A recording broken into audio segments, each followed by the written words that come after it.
Sir बेरोजगारी दर को लेकर भी बड़े सवाल उठते हैं। हाँ। और यहाँ पे भी वही आंकड़ा है 8%।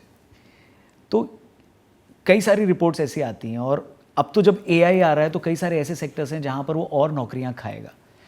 क्या मेजर्स लेगी सरकार या सिस्टम कि बेरोजगारी दर कम हो और लोगों को काम ज़्यादा मिले, और जो एआई की वजह से जो कई सारे सेक्टर्स हैं जिसमें नौकरियां जाने वाली हैं, तो इसको कैसे देखते हैं आप, क्या है फ्यूचर? तो पहले एआई के विषय को मैं बाद में लाऊंगा, ठीक है। क्योंकि इसमें टेक्नोलॉजी और नए चीज़ों के बारे में बात करना पड़ेगा। परफेक्ट। तो अभी की परिस्थिति के बारे में बताता हूँ। देखिए, ये 8% का आंकड़ा पूरी तरह से सही नहीं है। ठीक है। असली आंकड़ा जो पीएलएफएस से मिलता है वो अर्बन अनएम्प्लॉयमेंट का जो उसका है वो this is from consumer pyramid household survey. हाँ, लेकिन कंज्यूमर पिरामिड हाउसहोल्ड सर्वे ये ऑनगोइंग नहीं होता है। ओके। हाँ, ये लेटेस्ट नंबर जो आपको मिलेगा वो है 6.7। ठीक है। ये है पीएलएफएस से, ये इस मेजरमेंट के लिए सही आंकड़ा है। कंज्यूमर आंकड़ा और बहुत चीज़ों करते हैं, ये डायरेक्ट मेजरमेंट नहीं है। पीएलएफएस इसका सही आंकड़ा है 6.7। आप कह सकते हैं कि ये भी बहुत करेक्ट ज़्यादा नंबर है, और ये मैं सहमत हूँ कि हमें जो अगर ये यूथ डिविडेंड का पूरा लाभ उठाना है तो अनएम्प्लॉयमेंट को घटाना है और नौकरियों की ज़रूरत है। नौकरियाँ नहीं, किसी टाइप के एम्प्लॉयमेंट का, तो ये सेल्फ एम्प्लॉयमेंट भी हो सकता है दूसरे तरह के, सिर्फ मतलब सैलरीड जॉब से नहीं, दूसरे तरीके से भी आमदनी हो सकती है। तो ये बहुत ज़रूरी है कि हम लोग इसका ये समझें कि इसका समाधान एक ही चीज़ है, वो है कि हम लोग आर्थिक विकास दर को बरकरार रखें। मैं फिर से एक ही चीज़ को आपको मैं समझा रहा हूँ कि ये कॉम्पाउंडिंग प्रोसेस है।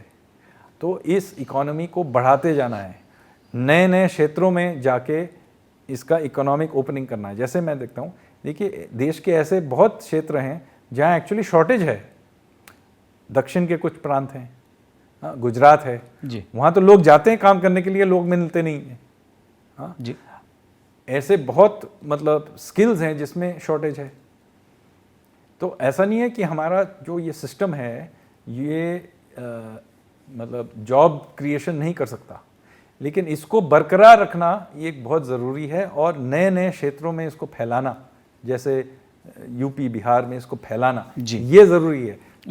तो पहली चीज़ मैं ये समझाने की कोशिश कर रहा हूँ कि इसका समाधान हमको मालूम है। ऐसा नहीं है कि हमको नौकरी बनाना आता नहीं है, क्योंकि कुछ प्रदेशों में नौकरियां मतलब शॉर्टेज हैं जी। तो ये जो यंत्र तंत्र है मतलब इकोनॉमी को बरकरार रखने का, इसको हमको देश के पूरे और विशेष करके पूर्वी भारत में इसको फैलाने की ज़रूरत है। पश्चिम बंगाल जैसे प्रांत में, जहाँ एक ज़माने में औद्योगिक एक सुपर पावर था देश के, मतलब पश्चिम बंगाल, और आप धीरे धीरे करके पीछे पड़ गया है, चला गया है। तो ये सब जो प्रांत हैं इनमें फिर से एक औद्योगिकरण की ज़रूरत है और इंफ्रास्ट्रक्चर की ज़रूरत है, और उस पर हम लोग भार दे रहे हैं। पूर्वोत्तर राज्यों में तो बहुत इंफ्रास्ट्रक्चर बना है पिछले 10 साल में।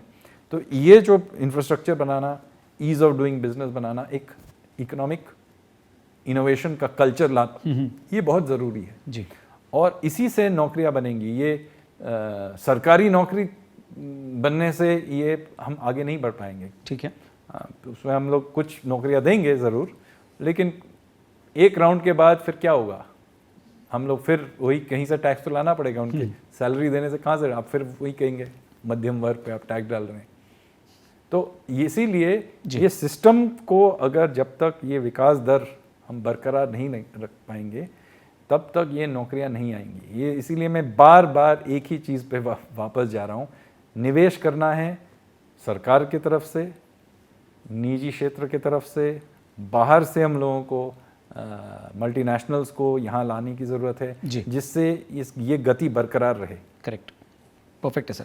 और रही आपकी एआई की बात जी।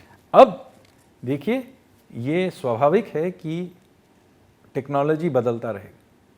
ये इस पे हम कोई रुकावट नहीं ला सकते, रोक नहीं सकते। ये दुनिया में टेक्नोलॉजी, दुनिया की ये रीत है कि हर पीढ़ी में हर कुछ साल बाद एक नई सी टेक्नोलॉजी आएगी और उस टेक्नोलॉजी के आने के वजह से बदलाव आएगा।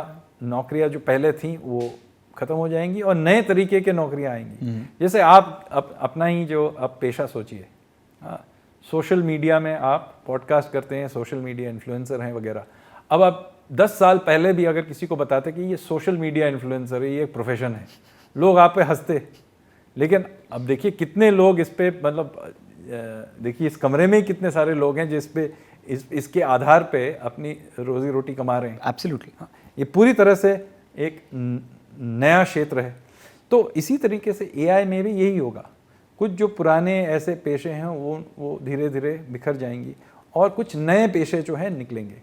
तो ये बहुत ज़रूरी है कि हम एआई से न डरें जी, इसको हम अपनाएं।